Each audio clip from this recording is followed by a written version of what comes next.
Hi, everybody. Thanks for joining us on another ISA Presents. Today, we are talking about screenwriting contests. I'm really excited about today's conversation because I get to work with all of these people on this call today. I know them, and I know how awesome they all are. But from a screenwriter standpoint, when there are so many contests out there and you really don't know what's legit even, who runs it, what's happening, I feel like this is a really great way to get to know these people, get to know the faces behind the companies. A lot of these companies are quite big, some of them are smaller, but now you get to really kind of understand what they're all about and that there's an actual person running it, and that person is really, really freaking cool, in my opinion. So I'm Molly. I'm the Director of Operations. Thanks everybody. Thank you, all of the panelists, Angela, Sage, Brent, Kayla, Ben, and you get two from ISA, Felicity and Jaren today. Thanks for taking your time out and spending your Friday with us. And thanks everybody who's joining us to take the time to learn more about these competitions and to help us build this community of screenwriters and filmmakers. Without further ado, I'm going to send it around so that we can all say a quick hello before we jump off and get started with the panel. Felicity. Oh, see, then I was confused. I thought, am I going to be a panelist intro, or am I going to do an ISA intro? I mean, you get it all, girlfriend. You know, what kind of world we live in? I'm the Director of Development for the International Screenwriters Association. I've been with the company for about 6 years. Screenwriters and storytelling is my thing. I think we can change the world with story, and right now we need to. I'm Shayna Weber. I'm the Manager of Production and Research for ISA, and I also host some of these events, and we have a couple really good ones coming up next week. So check out our event page on the ISA site on June 3rd, which is next Wednesday. We're doing how to get an indie film financed and produced, and that will be co-hosted by me and Jaren, who's also on today. And then next Friday, we're doing a conversation with Beck and Woods, who are the writers and co-producer team behind A Quiet Place. So that's going to be a very cool conversation. So come back and join us next week too. Hey everyone, I am our creative director. I get to work on our website as well as with our ISA Connect membership, and also with a lot of our contests as well. Very excited about this panel specifically because I see a lot of questions come in, especially from those who haven't entered a ton of contests that don't really know where to start. And I think that there's just a full wealth of knowledge here with all of these panelists. So thanks for joining. I'm Jaren. I'm the creative executive at the ISA. Work closely with Felicity on finding material from all our contests and all our different platforms and getting that material out to people. I'm excited to talk about all this with these amazing people. I'm excited to learn from all you guys. I'm Craig James, the founder of the ISA. Just want to say thank you to everybody here today. The reason we do our intros is just so that our members can get a sense of who we are, that they're real people, just like here with these contests today. We're getting to see there are real people behind the contest. So when you're submitting to competitions, they're really being read. You're not just throwing your money away. Some people, I know that's a thing that we hear on the internet a lot.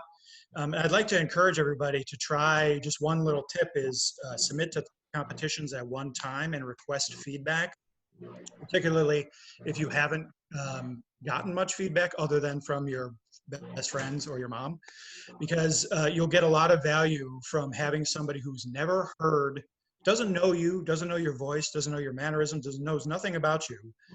Read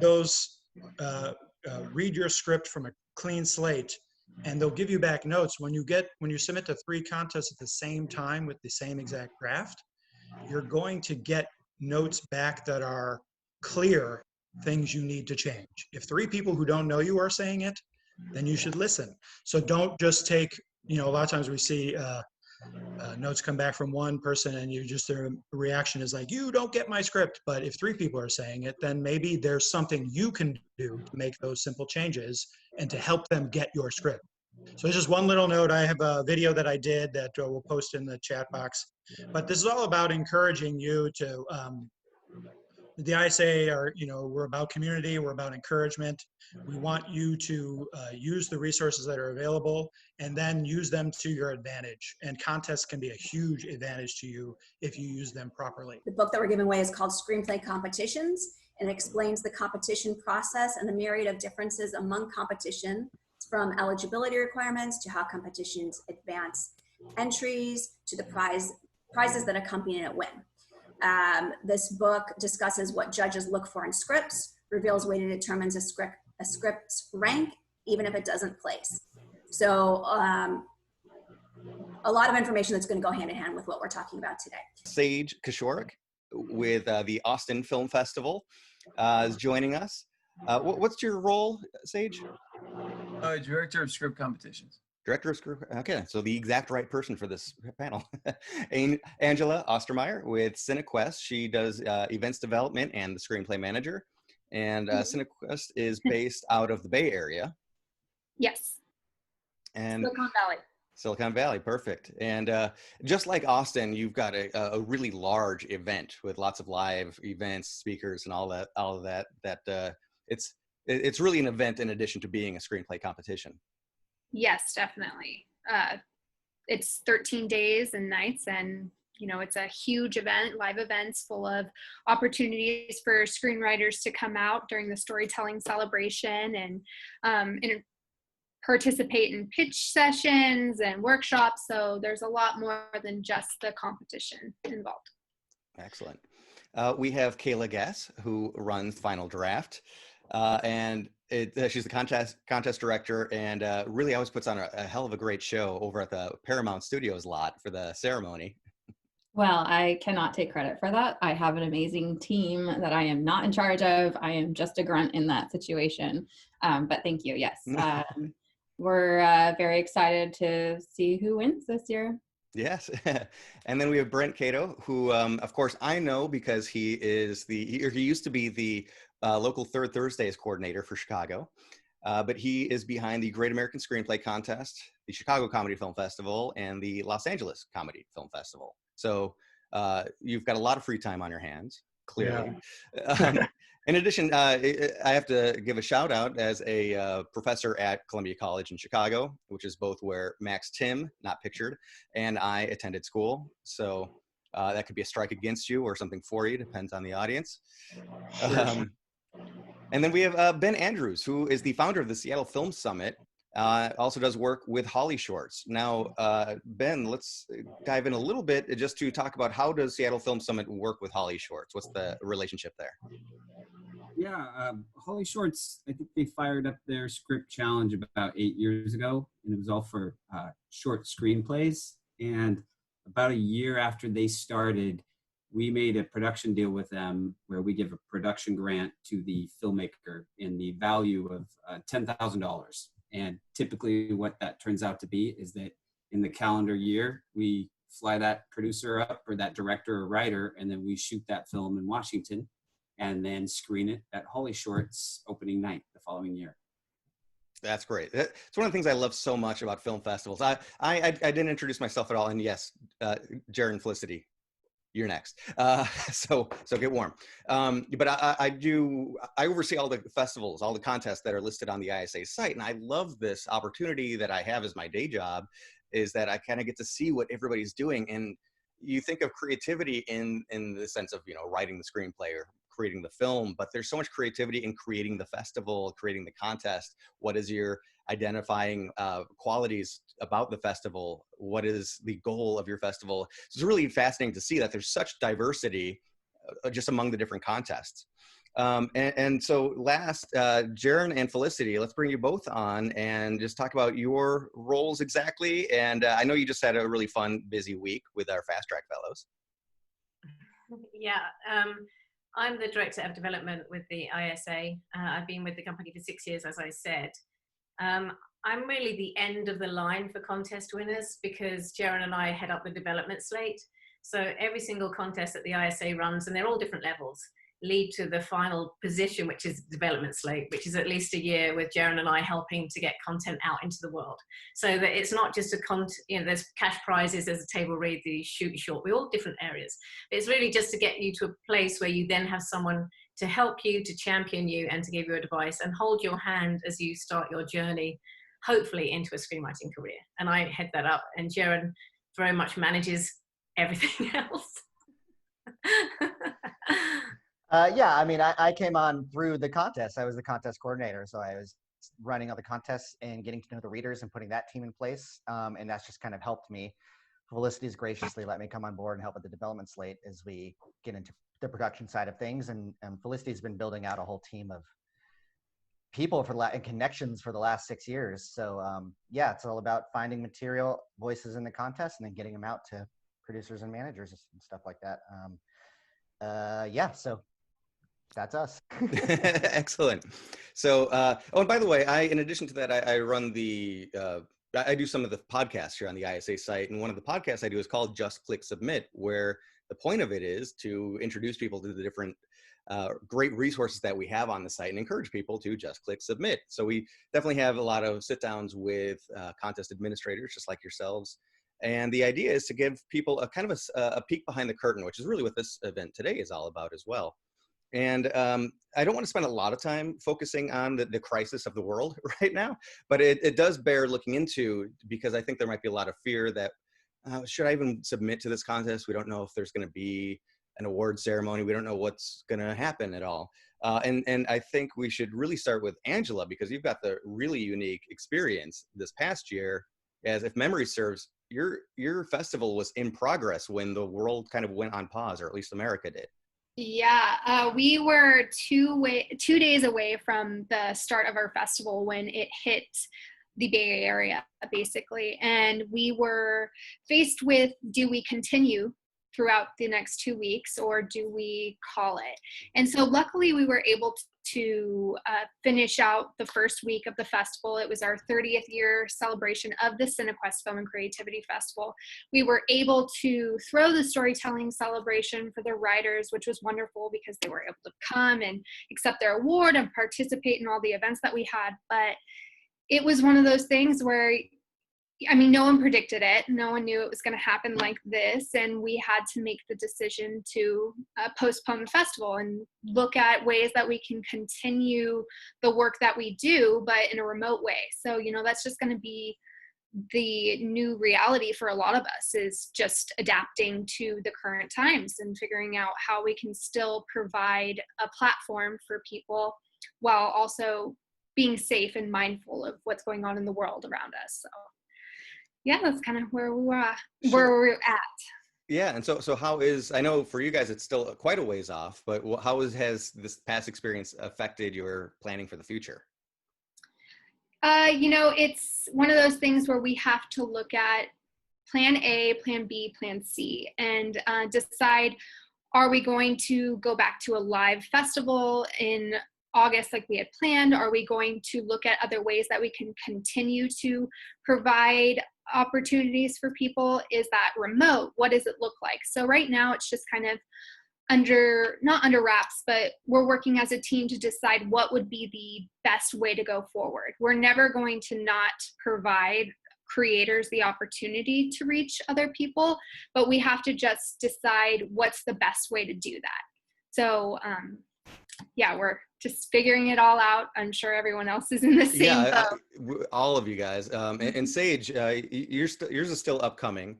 The Austin Film Festival is so known for being a screenwriters conference in addition to the competition. Lots of live events, so many great speakers. What's the latest, what's the haps in Austin right now for you guys? Yeah. So we recently did a virtual event couple weeks ago, which overtook our usual LA event with the Academy, and that was kind of it was a really big success. A lot of people tuned in, and that was kind of a test run for us. Not that we're gonna, like, we're still, our creative team's still figuring out what exactly our conference will look like in the fall. So we will have more detailed announcements coming out in June. But for now, it's, we're kind of looking at, what are those virtual options, kind of like a hybrid event where like, there's some live events, but some virtual, which has really opened up the door to, new opportunities, just in terms of, the amount of people you can reach outside of just the ones that are able to fly in. So it's been, very challenging, but fun at the same time, trying to problem solve and figure out what's the real value we can provide,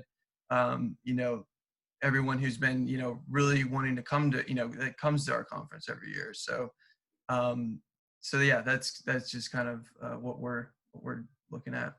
Sure. And then, so Felicity and Jaron, let's talk about, the Fast Track Fellowship. Usually you would be taking our most recent fellows around for all of these in-person meetings. But just because those in-person meetings couldn't happen, there's still other ways around it. And, to maybe talk a little bit about the fact that you were still able to deliver, even though it was kind of in a different world. And on top of that, Jaron, I would like, especially as somebody that works with a lot of our contests, to talk about just the importance of continuing to submit to festivals even during this time. And just because so many other things aren't going on doesn't mean you should pause your screenwriting aspirations. Yeah, I have to say that when we first announced to our Fast Track Fellows, which was a contest we do twice a year, and it's basically 2 people are chosen to have 8 meetings with executives around town in different aspects of the business. We launched the contest when you were still allowed to go out of your house. And the call with the 2 fellows was a kind of difficult one where we're like, okay, it's going to be virtual now. And they were like, what? It was not a kind of a happy moment for them for reasons just like this, really. They were like, we're worried that we're going to be, there's going to be children, there's going to be pets, there's going to be, and we're like, yes, that will be the case. However, the other element to it was actually there was also time. A lot of the mentors themselves had more time to read. They actually had longer meetings. I think the business and how meetings are going to be held in the future has changed anyway. People aren't just going to meet for coffee anymore. I just think the whole world in that aspect has changed. And if you can move your contest along the same lines and go with the flow, it can actually benefit. So the mentors actually read the material a lot more. They spent more time on in a one-on-one meeting. They weren't interrupted by another business call. I mean, maybe the pets or the dog, or the children, but not being rushed off into another meeting. So there was actually a focus and an intimacy in the virtual kind of meeting that they had that I think possibly wouldn't have happened. We could send a lot of materials along in advance. We actually ran a pitch contest recently, and a virtual one, and we played someone's video. And although we've always risked the glitch of the fact that it's not working or there being a signal moment, it was still amazing for so many people to reach so many people with this pitch video. So I feel like you have to make lemonade out of lemons, right? And actually, for our fellows, it was a better experience. There was a better connection, and they asked for more of their materials and freely gave out their contact details. So, I think you can only hope and look for the best in things. All of our Fast Track Fellows have had a lot of success in a lot of ways. So I don't want to take anything away from them. They're all great. In a lot of ways, this ended up being one of our most successful fellowship weeks, which was kind of crazy to see because Felicity and I had our reservations going in, but the Zoom thing really worked out. And I think it's because I think Angela had already hit on this. It's our new normal. It's going to be our new regular coming in. I think a lot of this it was already headed this way, and this is just the situation just exacerbating these things or making them happen faster for the whole industry, right? So yeah, it really worked out, and it's something we're implementing now for future fellowships and all of our future contests. I've actually seen more of a community response. We always talk about community within these circles, and we see a lot of crossover writers that submit to all these things, and it's been kind of a nice, I just think the community knows that, like, no matter what happens in the world, we can always talk about writing, and we can always write. That's always there. We're lucky for that reason. that this whole thing has happened and it's going on, and we're all dealing with it together, and we can all still write and talk about writing together. So I think that's a good reason to still submit to these contests and these festivals and stuff, because you're still going to get feedback, and we're all wanting to just talk about writing and spotlight writers, even now more than ever, I feel like. So I think that's probably my number one reason, I guess. And Brent, especially somebody that's involved with 3 different festivals, how have you seen it? Have submissions been different than normal? Is there the sense of community that Jaron mentions? Anything like that sings to you, that rings out to you? On the film festival side, submissions have bottomed out, and they're going to for the next year probably, which is insider info for the 197 people that are joining us. We actually have already flipped the Chicago Comedy Film Festival. We're not going to do that in the spring. We're not getting enough submissions. There's just too many question marks with that. So, but I do know on the script contest side, submissions are the same, maybe a little bit higher from last year. And I know, talking to the agents that read for our contest, they want to read more than ever because they're at home and bored to death, and they like reading anyway, and now they have more time to do it, and they want scripts to have ready to go when it's time to ramp back up again. They want the best scripts, and they know that it's probably going to be a higher level of development at some point than we're used to. So I think the value in submitting is the fact that this, content isn't going anywhere. People are consuming more content than ever through all this, which is interesting. So yeah, get your scripts ready and get them submitted, because here soon there will probably be quite a buying frenzy. Nice. That's great. And that's some good insider information, especially if you do have a finished film that you haven't yet started submitting.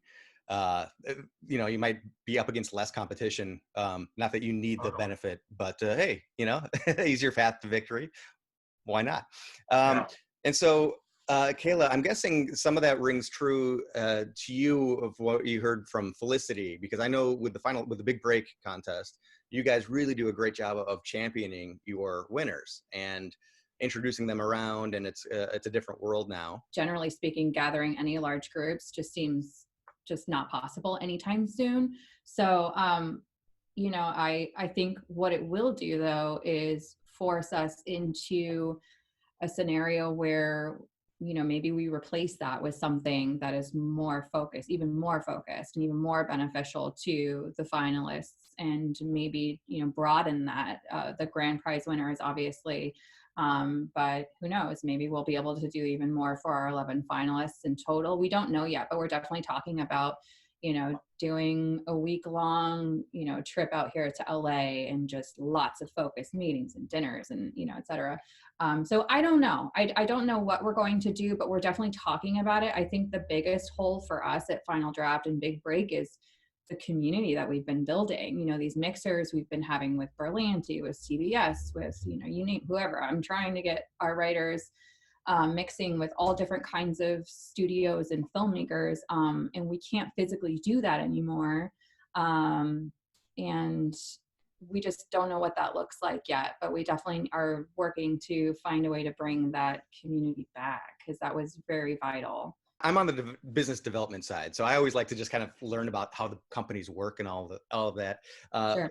So I'll try to keep it writer side, but I always find it fascinating. There's so many different contests out there that to then create a contest, well, you must have seen some sort of a need in the marketplace, and even relating to what your individual goals for your competitions are. And so this is a question I want to give to everybody, and we'll start right here with Kayla. What do you think the greater purpose of the Final Draft Big Break contest is? What are your goals with the contest? And from there, we'll have Ben just go right in as soon as you're done next. Yeah, I mean, our number one goal obviously is to break our finalists into the industry in a real way. So obviously I want all the things to happen for them, getting them repped if they aren't already, getting them produced, optioned, staffed. Obviously I want to make all those things happen. And so far I have one finalist, Miss Greta, who I've been able to check all of those boxes off, Miss Amblin. But, you know, that's really at the end of the day, what we're working towards is to get these folks who are, number one, investing in our software, right?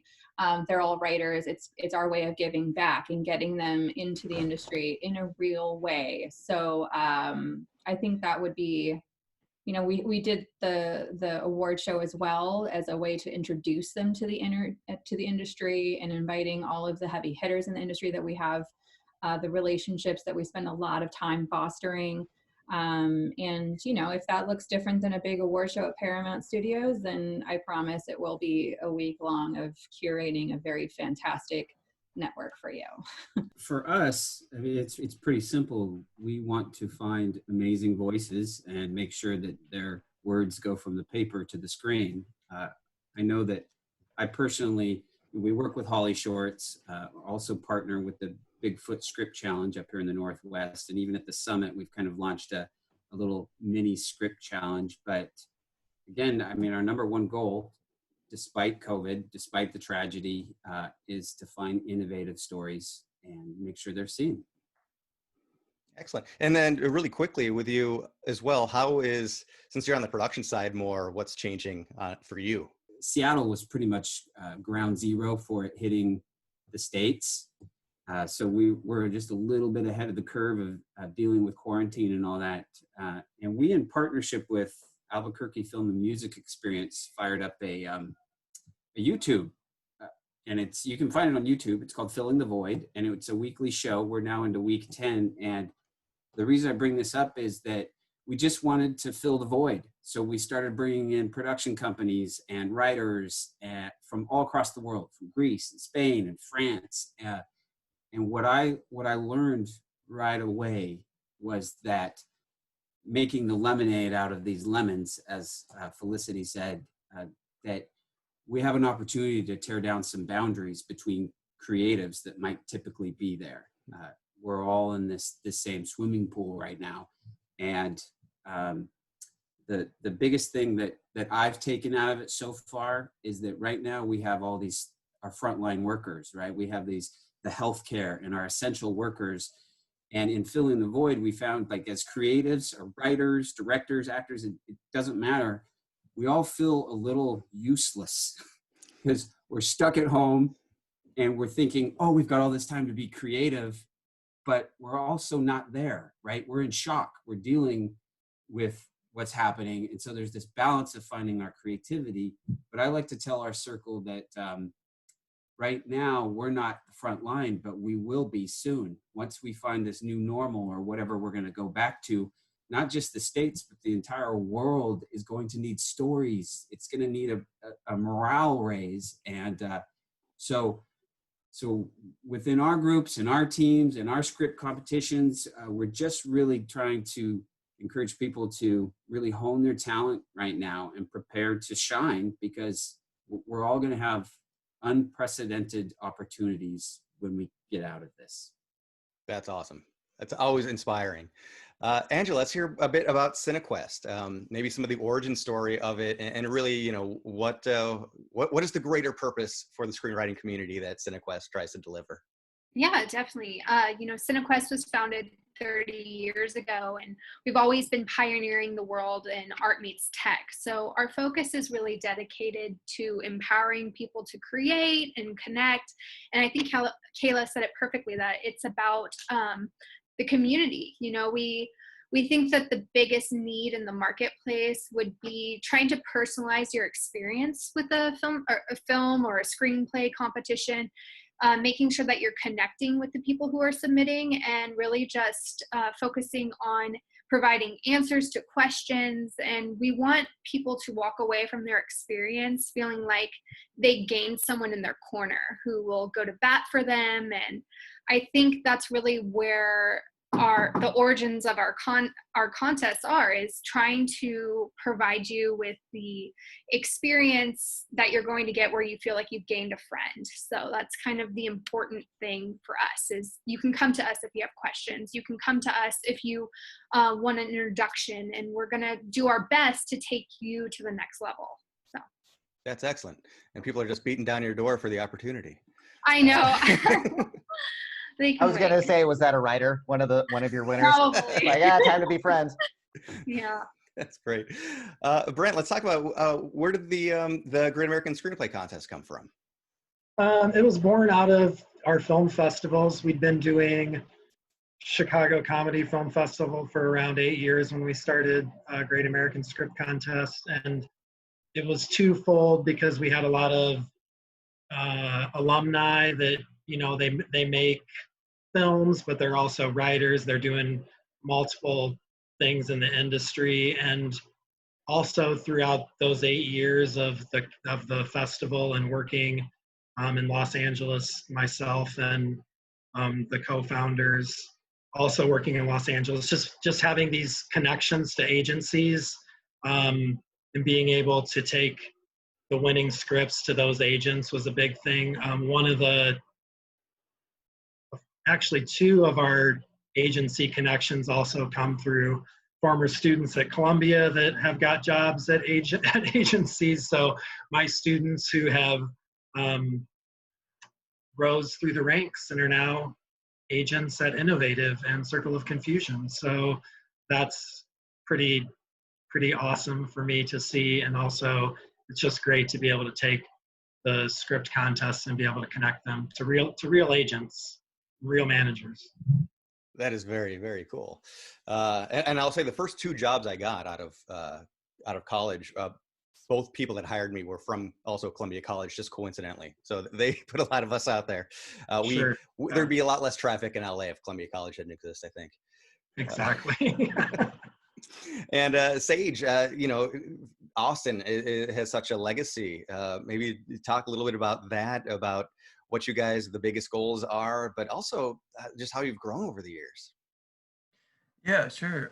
So Austin was founded in 1994. It was it was a screenplay competition, obviously, but also a festival at the time as well. And kind of what put us on the map was the winning script that year got optioned by Barry Josephson, so that like the following year we just got a lot more submissions, and it just kind of grew from there. But we really saw a lot of, like, really our exponential growth really happened the last 10 years. You know, it was kind of a solid base, you know, starting from 94, but then it really just kind of took off under Matt D when he was running the competition. And so, I mean, ever since then, you know, we've just continuing to, you know, our main goals have always been the same since the beginning, which is, you know, get writers jobs and have their scripts out there, connect them with people that we bring to the festival, who are on panels and who work in the industry. You know, that's kind of really the big goal that we have, and that's always been the main thing since the beginning. You know, this obviously has thrown a big curveball at us, but you know, we're still committed and you know, figuring things out and trying to, as everyone here is like trying to, you know, figure out how we can still, you know, push the mission forward, even though there's, you know, we can't actually be in the same room together. So yeah. That's great. And I still have videos coming out from the last Austin Film Festival. Red carpet interviews I also do. So so keep watching our pro tips and tricks page. But great stuff from there, including an interview with Daniel Myrick, which was a lot of fun. The guy that created Blair Witch Project. I mean, talk about awesome. a different kind of storyteller. Jaron and Felicity, sorry if I keep blending you guys to be the same entity answering. But as people that work with the ISA and know the contest deeply, what is a specific contest that we run that you are most excited about, and maybe you find the easiest to talk about, and you want to keep getting the word out? Yeah, I just wanted to quickly, there was someone who asked here about whether people are creative that are on this panel. One, I'd say that there's a reason why all these people were asked to be on this panel at the same time, because there's a lot of similarity in our mission. And it seems mainly about building community and helping people, championing people that need a leg up, that haven't got connections already, but have an amazing talent and just haven't been discovered yet. And I love the fact that we're all here, and that is a very joint mission of this whole panel, which is perfect. the ISA itself is populated by artists, actors, writers, directors, producers. Everyone in the ISA has another talent. This isn't the only thing they do. But you have to be multi-hyphenate now, right? Don't you? I mean, that's life itself. The contests that we have, I think that they're just so different. It's really hard to pick a favorite. I used to run Table Read My Screenplay. I used to go to the Austin Film Festival and we used to do live readings there. And my God, that was amazing. So much fun working with actors, standing a script up, having a writer watch for the first time as people you have cast come in and they're seeing their cast of characters arrive is just one of the most brilliant, inspiring, wonderful things ever to be part of. But then Fast Track Fellows, I've seen people's career tip over the mountain of like, I've been climbing, and then they get to the fast track and it just tips them over, and then suddenly on this slide of synchronicity and hope and change, and it all comes. You know what this is? I'm going to stop blathering on and let Jeremy be specific. But the thing that happens most, I think, with contests and why I love them so is it helps us find you. And the reason we want to find you is we want to help you. And what it does for you is you being chosen, you being heard, seen, found, changes something in you. And when you change your own belief about your talent as a screenwriter, as an artist, everything in your world reflects that. So, you know, make yourself a budget, don't go crazy, write a calendar, make sure that, you know, so you're not bankrupting yourself. But honestly, it's an investment in you, and it's where we are waiting for you. The industry wants your voice, wants your stories. And that belief and us is just us believing in you to help you believe in yourself. And scene. We should just wrap it up right there. Yeah, that was Jesus, awesome. Felicity. Did you guys hear the patriotic music too? Jesus. Yeah, to kind of glom on to what Felicity said, we are all creatives. And I would say, going back to even why to submit to these contests, I started hearing a lot of people within the industry say, don't do contests, they're a scam. That's what I heard a lot as a writer with no connections and just trying to find a way in. Now I've seen behind the scenes and not only seen behind the scenes, but love what I do, because I have seen that that's absolutely not true. It's finding the right contests, and there's so many gatekeepers out there that come from a place of entitlement that don't know how hard it is to break in, and knowing that contests can help. So I'm coming from that place, and now I just love it. And I'm so lucky because I just finished my first film that I wrote and directed and got produced, and we just got distribution, which I haven't announced yet. But that is to say that, like, I'm coming from a spot of I had no connections, I had none of that, and I think that it's so gratifying for Felicity and I to see and help these contest winners come from the same place. And to link into what you were asking specifically, Scott, is we have several different contests, and not only do they all fill different niches within, tomato, yeah. within, but Felicity and I, they all kind of, what's the right word? There's a synergistic quality to all of them, because one person that wins emerging screenwriters or places in emerging screenwriters, and then they submit to Fast Track, we go, oh, I remember them from emerging screenwriters. We've had our eye on them for a while, and they just keep winning. And all these other contests too, we keep seeing them place or whatever, and then we go, now's the right time for Fast Track. It just happened with our Fast Track. So they all are special to us for different reasons. Like Table Read is the performance aspect, and Fast Track is its own thing, and they all have their. So I would say for me personally, I love the Table Read one because I just love seeing the scripts come to life and seeing them performed and seeing how, you know, from page to having actors deliver those lines. That's always a thrill. It's kind of invaluable for readers.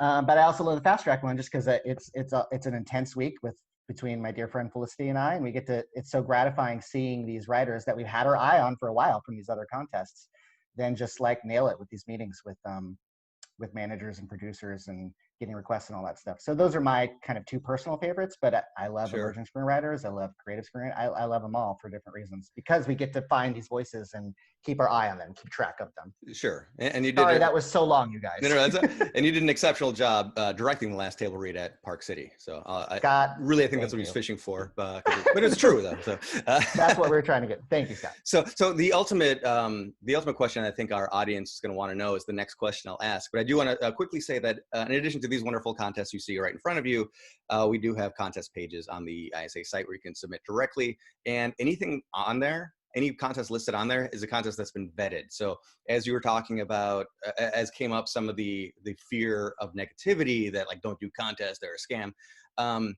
First off, there's really not that many that are bad out there. There's just different sizes of contests for the most part. But anything that appears on our site has been vetted. So it's a legit contest. So you don't have to have any worry if submitting through the ISA site. Let's go back around the horn one more time, and we'll again start with Kayla and then move on to Ben. The question: every contest has their own prerogative of what an award-winning screenplay looks like. I think everybody has a little bit of this is a big break kind of a script, or this is a Great American Script Contest kind of a script. So what's the inside scoop of different little bits of direction your readers might get that is specific to your contest? And again, let's start with Kayla. Well, they get a lot of direction. I'm a little nuts about that stuff. And that's because the first thing I'm going to say is that all contests are subjective. They just are. You have a pool of readers. They have different experience levels. They come from different backgrounds, whether they used to be on a desk or are on a desk, or they are a producer or whatever the reason is that they're reading now. They bring that to the table, and we personally audition our readers with another contest script that has, like you said before, I think Jaren said it before, we see the same contestants in different contests placing. So we will find someone who's willing to volunteer their script, and we will have our readers now give us some feedback on that script. We give them I guess the parameters is what you're actually looking for the answer for is we're looking for, I want to quote Chris Coggins. She always says, swing for the fences. We're looking for that unique voice, the unique story that lit managers are going to get so excited about. They want to set up all kinds of generals for you, or they want to sign you if you're not already signed. And we have had people advance that are already signed, and that's okay because you're building other relationships. There's partnerships that come out of that. But we are telling our readers, we want marketable, producible scripts with fresh voices, stories we haven't already heard before. Please stop sending World War II scripts. I'm sorry. And I'm sure other contest directors have a theme of what they receive every year. This year's is interesting. I won't reveal it yet, but it's funny. But I do, I'll go through our readers' comments, and if I feel like their comments are a little too focused on it being a perfect contest script, that's a different, to me, those are two different things. A contest script is an art form.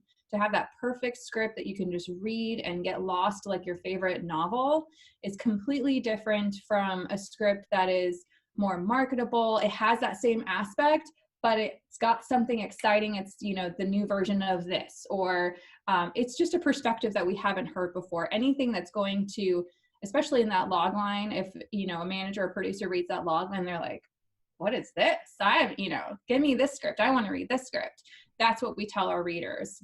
And when they get through their round ones, I ask them to send me their top 10 favorite scripts that they read in that first round. And I will go through and evaluate the round 2 comments before I make a decision of what's going to happen in whether it goes to round 3 or not. So we're very much just combing through all of this with our readers to make sure that we find those standout voices. And we have seen a lot of success going that route. That's really wonderful. And then Ben, do you have any involvement with the judges or no? When it comes to the Holly Shorts Film Festival, what happens with that competition is that they send us the final 30 scripts. And our team, I split it up amongst 5 different producers. We have little rubrics and we just analyze it, but it's funny. I have 2 answers to this. My first one is very much a hippie answer, which is when I give them the metrics of how they should analyze the script, there's a question in there and it simply says, can you see their soul? And everybody always gets thrown by that question. What do you mean, can you see their soul? I'm like, just, can you see their soul? And I think that as content creators and writers, actually all lanes, we get into this industry and we're like, well, this is how you act, and this is how you write, and this is what structure is. And sometimes we get caught in, well, what's the audience need to see? Okay, what do people need to see? And that's not how you should approach your writing, right? You just need to show your soul, show you. And I leave that to a loose interpretation with our team who does the scripts. But the flip side of the hippie answer there is, when you know there's a production grant at stake, whatever that may look like. For ours, it's $10,000. It ends up being about triple that, because all the Washington companies are so excited to be a part of it that a production company will donate $100,000 worth of lighting equipment, and we'll get cameras donated, and so the value goes up. But just going back to what Felicity said, you know what? Get out there and get on sets, because if a production grant is at stake, you may not want your 5 boats smashing, and you want to think about the production costs of what you're trying to show. But above and beyond that, like, you want to see how directors talk to actors. You want to see how the actors process the words that have been written. You want to see how that entire team implements the words that you are writing, and that will only add value to your script. And I'll shut up there. No, that's fantastic. So Angela, what is the ideal Cinequest winning script? What embodies that? Well, for us, we're looking for a script that's going to have impact. Is it something that seems like it has the legs to go far? Can it be, what's the potential of this script? And I think what we're really looking for is, did the writer stay true to themselves, and then also the topic that they're writing on? Did they do the research if they're writing from the perspective of a doctor or even like a wizard or something? Like, making sure that it seems believable even when it's fantasy is really important. That would probably be one of the main things. Is, a lot of the feedback that I do receive from readers is, this doesn't seem real. This person didn't get this scene right, and it didn't look like they did their homework when it comes to some of these things. So I think just making sure that you know your topic is really important. And then, of course, another thing would be, we ask our readers to look at the different elements that go into a script: the whole story, the originality, the characters, dialogue. And then, of course, the format. And there's been so many times that we receive scripts that are not in the right format. And it's not necessarily, a deal breaker if you have a few errors here and there. But when you're submitting to a screenplay competition, you have to be sure that you are formatting in the right way, dependent on what the competition is asking for. So I would definitely say that format is something really important to Cinequest readers, especially. Yeah. I mean, as a reader, not for a film festival, but just a reader for an executive, it's an immediate red flag that it could take a reader out of it. Yeah. Just like if you see an actor actually accidentally look at the camera direct on, whoa, it's just like something a little bit jarring about that. And then Brent, for the Great American Script Contest, what are you looking for? I'll echo what a lot of other people have said. We just want scripts that when we send them to agents and managers, they're excited about them. I mean, these agents and managers that the winners get their scripts sent to. I mean, I consider them friends of mine, and I want to send them something that they're going to tell me that it was great. Similar to others, we look through everything, and I personally find a script or maybe a couple every contest that I send to them that didn't quite hit the winning criteria, because I know that they're going to really like it and they're going to really probably champion it. So that's a big thing for us. I think also another thing that we do, because of some of my experience in optioning reality TV shows, is we have reality pitch side of things. So we're always looking for good reality show concepts that I can bring to my contacts too, because that's reality shows will continue to be extremely popular during post-COVID world because of the way that they can be shot. So definitely looking for concepts that are original. So it sounds like even outside of the reality aspect of it, that there's, since you are giving it along to representation, that there's maybe a lean towards a marketability side of it. Yeah, I mean, as opposed to a purely artistic piece. You know? Oh yeah, definitely something that an agent can sell, which I think it starts with the agent or manager being excited about it. An agent manager is not going to take on a script if he doesn't think he can sell it. So I think that's kind of like the first step. Obviously, winning the contest would be the first step, but being able to give something to an agent manager that they're really excited about and that wows them, because everyone that's attending this right now knows that these agents and managers and their people read hundreds and hundreds of scripts every year, so they're not going to be fooled by anything. So just something that's a really solid sellable script. Okay, excellent. And we are going to be shifting to audience questions very shortly here, so definitely make sure you get those in the Q&A section, and Shana will be picking them out.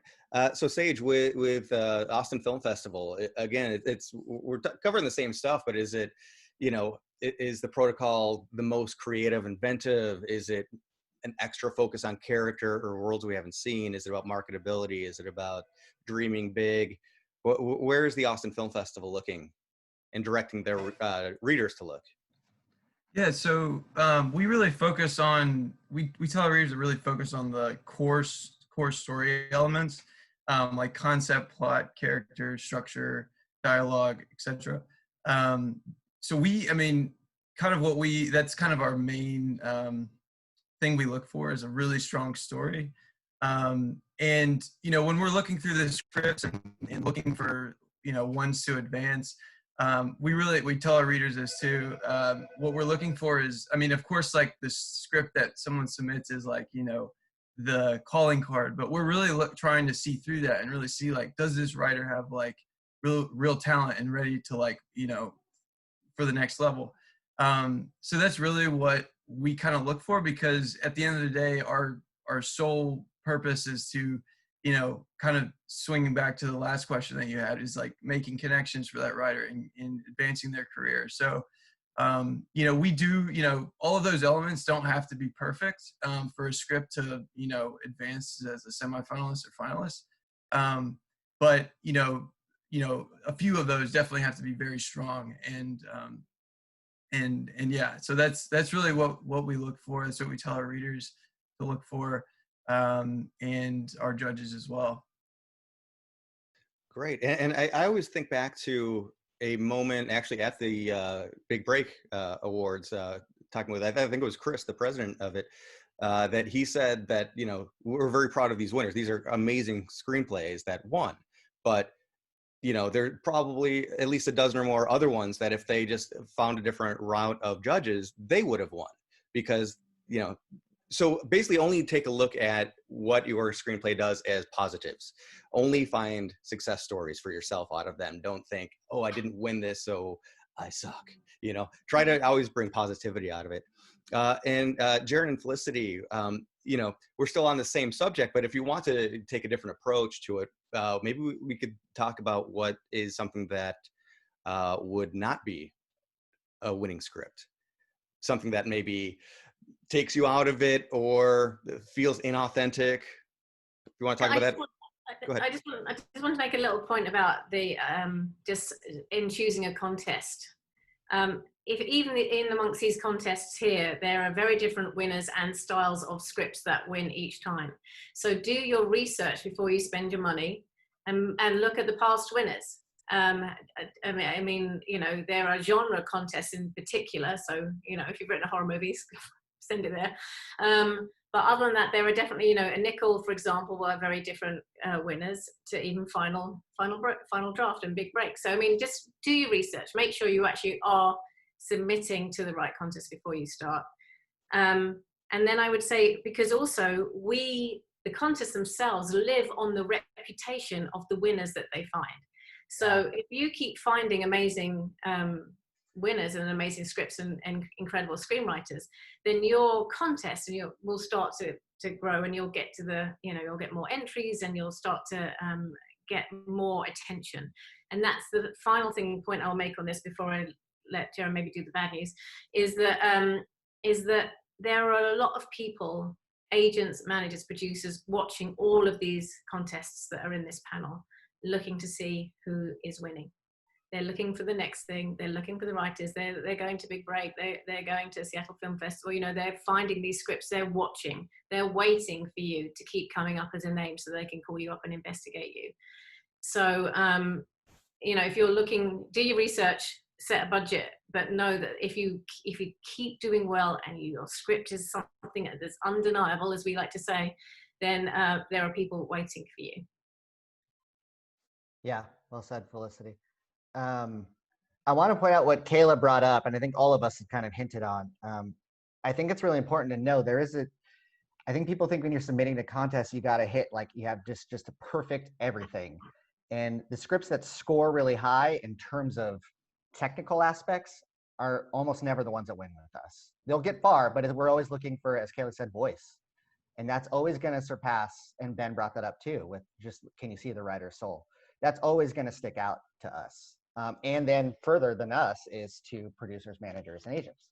Because they're not going to, if they really like a hook of something and then that writer's voice, they're not going to be like, well, it doesn't have the first act turn by this page. You know what I mean? Like, that stuff is, so you do have to know that stuff, obviously. But we're really all looking for voice, I mean, is I think a good way to put it. To your question, Scott, what is maybe a no-no? I would say a big one for me lately is, especially in this era, you really got to earn your 120 pages. If you're over 100 pages, I'm already kind of like, okay, we'll see how this goes. And I think most stories these days, especially on spec scripts, can be told in like 90 pages or less. That's not to say all of them have to be, but I would just say really, really ask yourself, do I need this 119 pages to tell this story? That's kind of a big one for me personally. Yeah, and you really do not need 250 for exactly. One that was 500 one time. Oh my God. Wow. That's a bold move. I kind of respect it. Yeah, right. Submitting that. Yeah. Yeah. It's like Scott, the entire series of The Sopranos or something. You know? Right. Scott, you also, right before you got to Felicity and I, you said something about like, oh, just because you didn't win, don't go, oh, I suck or whatever. That ties into what we're all saying, is like we all see what places, like even if you're a quarterfinalist or something, you know you're doing something right, especially if you're a semifinalist or quarterfinalist across multiple contests. Because the winning script is always, it's such a specific amalgamation of an alchemy of who's judging and all that stuff. So that's going to be pretty specific to that time, but we all are paying attention to those scripts that keep placing. And so just because you don't win doesn't mean you're doing something wrong. Yeah. So I would take that to heart too. That's great. And I wanted to go back to what Felicity was saying about writers being tracked. Back when I was almost on the way out of college, finishing college, I was interning at Revolution Studios, as I mentioned, and also HBO Films. So wildly different protocols of what they're looking for and what they're about. At this time, XXX was about to come out. Black Hawk Down had just come out with the Revolution. And so we were, depending on which office I was in, we were talking about the same writers. But in some aspects, we're like, oh, we have nothing to do. We're keeping an eye on them because they're winning a lot, but that's not our kind of thing. But they're still on the radar. Whereas HBO is then salivating over the creativity of someone else's piece. So yes, whether it's finding the right contest or just finding the right home for your material in any number of ways, people are watching if you're placing in contests. So I'm going to invite Shayna to come back on and give us some of the best audience questions. Wow, pressure. Pressure. Well, that's on them. You just don't stumble over it. Okay, well, I'm going to ask a juicy one first because it's a good one, and I think a lot of people are wondering about this. And somebody put this in the Q&A, and I was like, yes, I want to know what all you guys think. So as probably most of you know, Shia LaBeouf won a script contest recently, and it caused a lot of drama with emerging writers, thinking that how can you give an award to somebody who's already connected when it's for people who are trying to build themselves up. So what do you guys think about Shia LaBeouf, but in general, like celebrities or people who already are connected or have, things produced, entering contests and winning?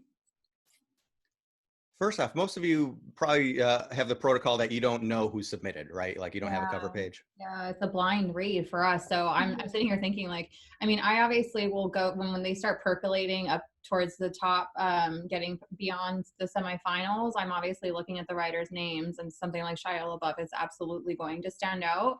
And I can't imagine a scenario where we don't ask him to bow down. You can't. I'm of the opinion that these contests are for people who need help breaking in, that can't get those meetings on their own. So I would have a really, really hard time. And it's actually something that we've been looking at our rules as well. We're already in the middle of our contest, but I think it's an ethics thing for our contest. But it's because it's not a hard rule of engagement. It's a touchy subject. I agree.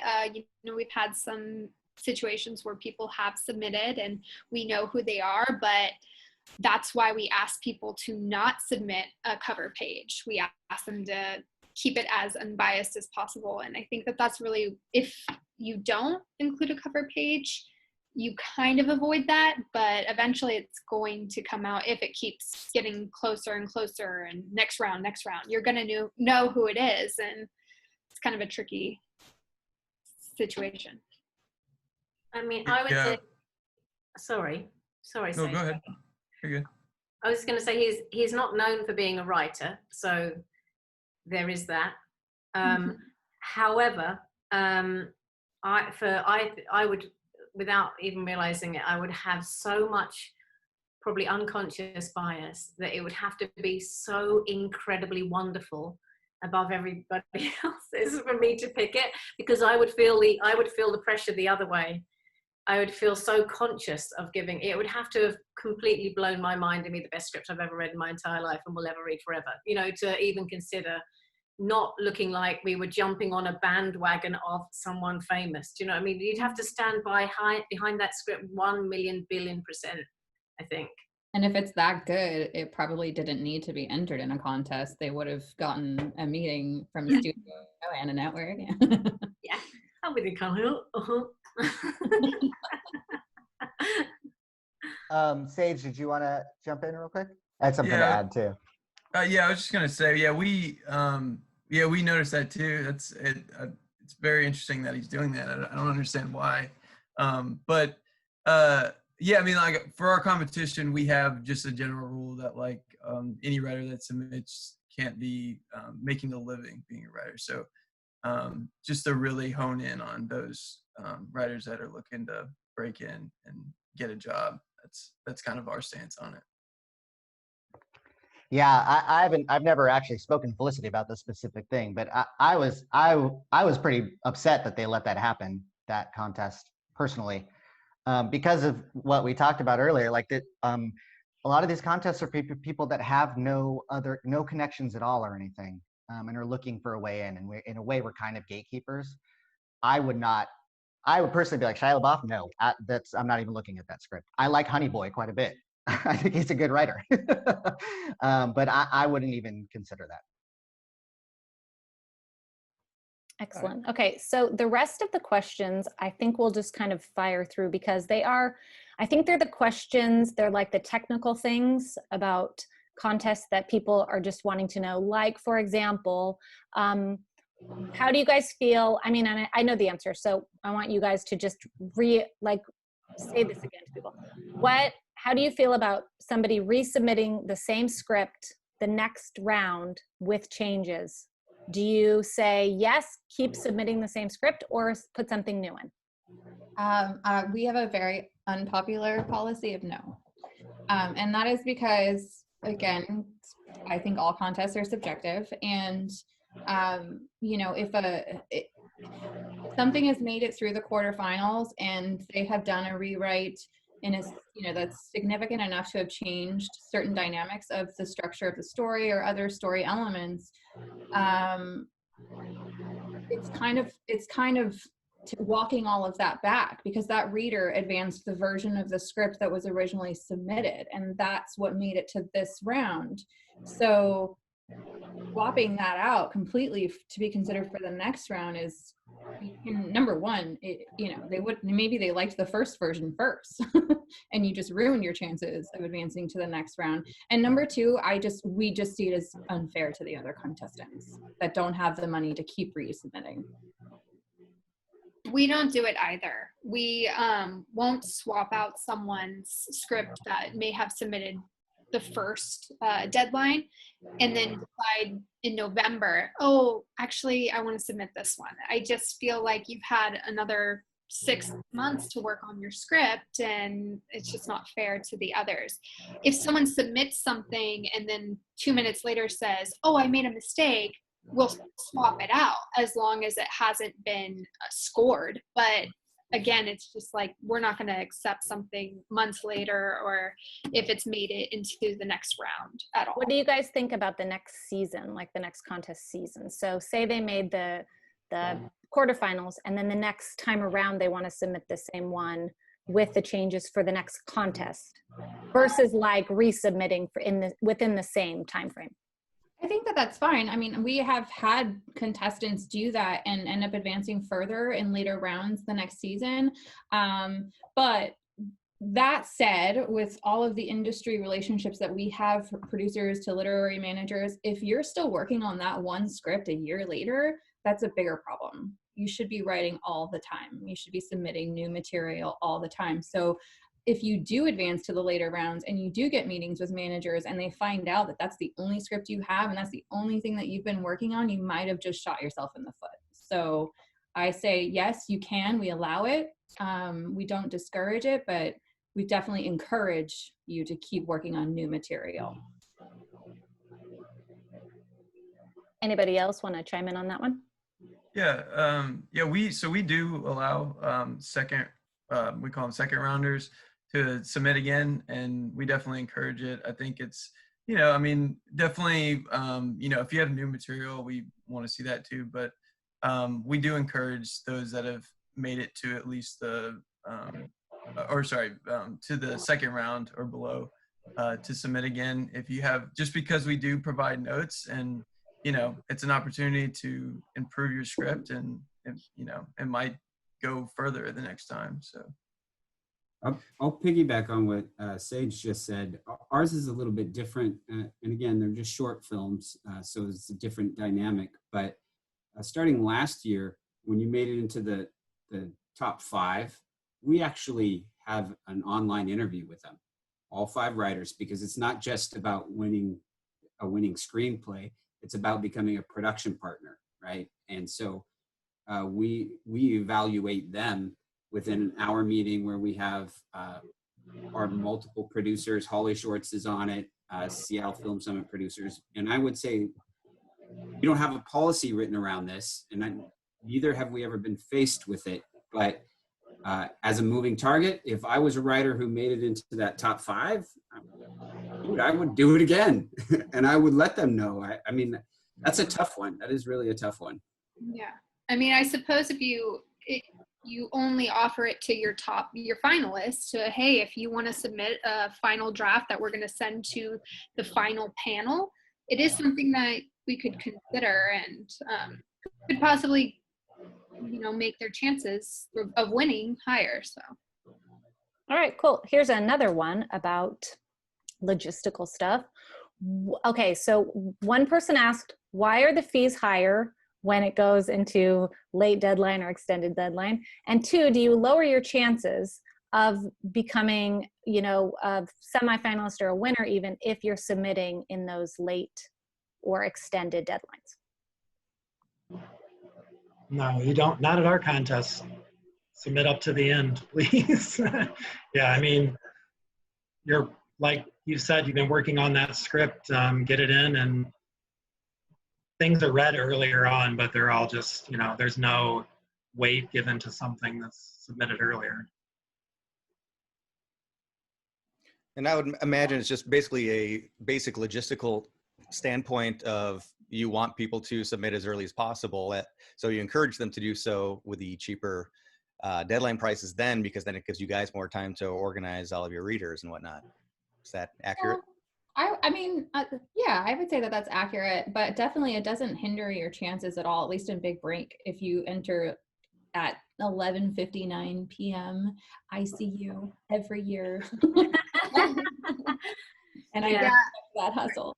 But it's not a deterrent to our readers that, you know, the scripts that they're reading after the contest is closed, that they're going to look at that differently. They're so lost in, you know, or consumed rather with their reading. They're not paying attention to our deadlines. They're not even involved in that side of things. Mm-hmm. So obviously, you know, the incentive to do it earlier is the lower prices. For us, at least, it's a spread. Obviously, we have to pay our readers. You know, these people are putting in a lot of time and giving comments and, you know, helping us unearth these scripts and helping people break careers. You know, you have to pay quality people to do that. I wish it was free. I want it to be free. I always feel like, and anybody can chime in on this, because I'm curious for you guys.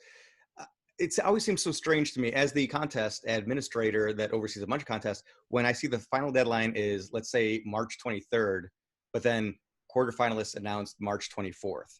Well, how could that possibly be? How could they have that turnaround time? That seems like a red flag a little bit to me when I see that. That sounds like a magic wand. Yeah. So maybe that's something that writers can pay attention to. Mm-hmm. As a reason to not submit at the last deadline, at the last moment for certain contests. Yeah, I mean, I feel it's our obligation if you've taken someone's money to read the script. Absolutely.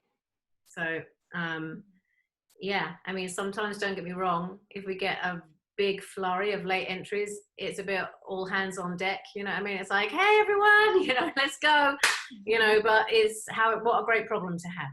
But, I mean, no, if they're not, that's a physical representation.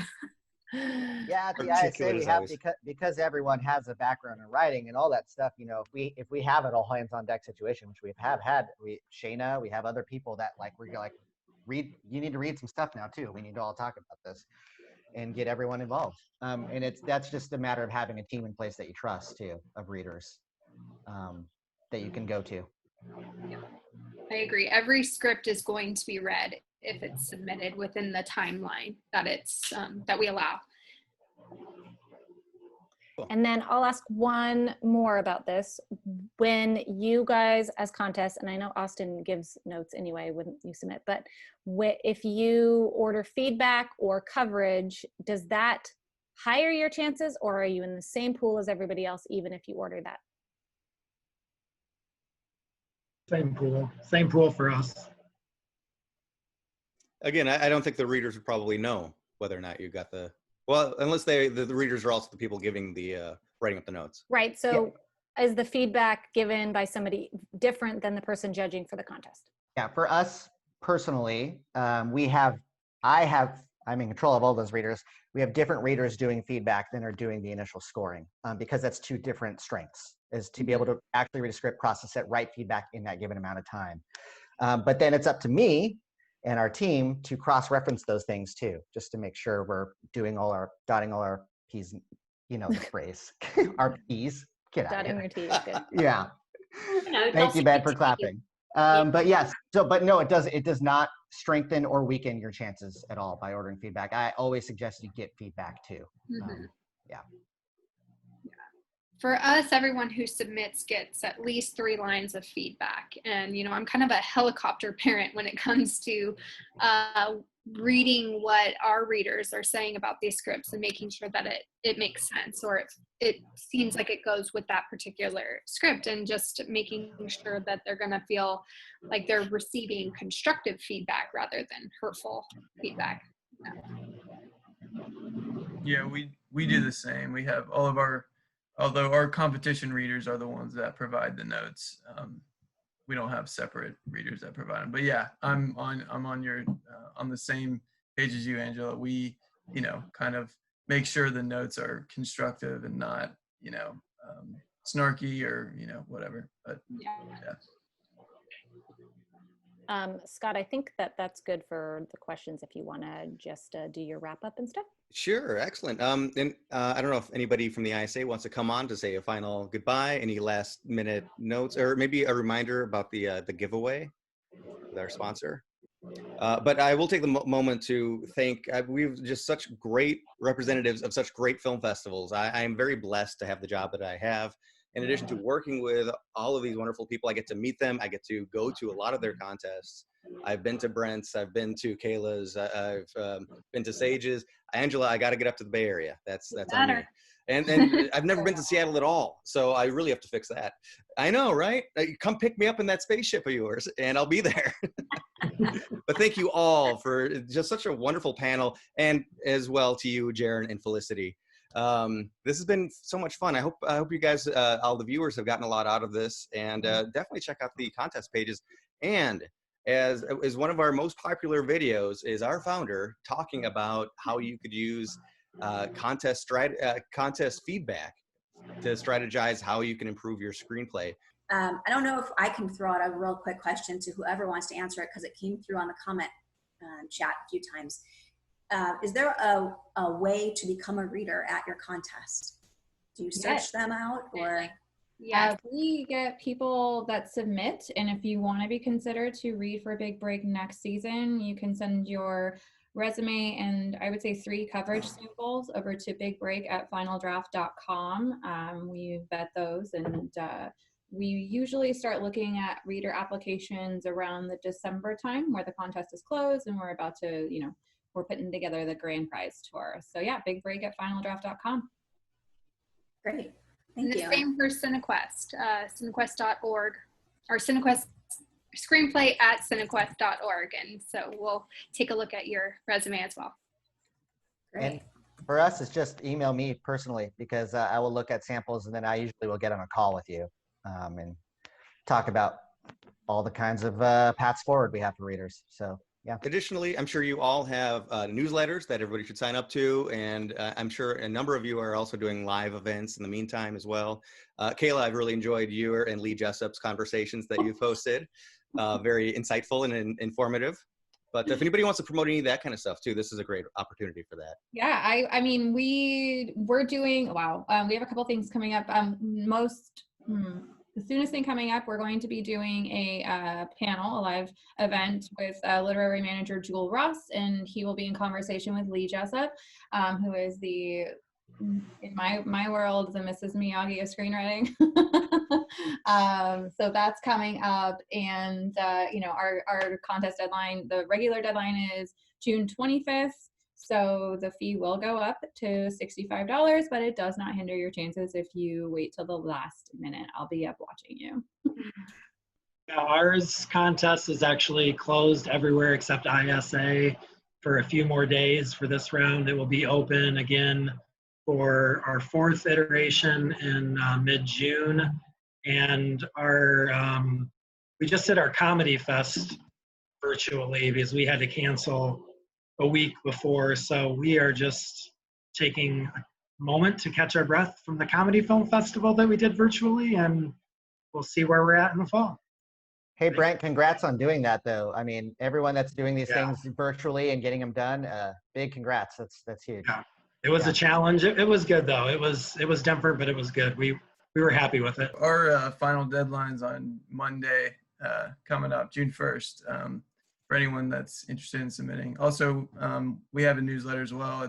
You go to austinfilmfestival.com, you can sign up for it. Thank you everybody for tuning in. Thank you for participating. And this video will be posted in the next couple of days on our site, and we'll see you further down the road.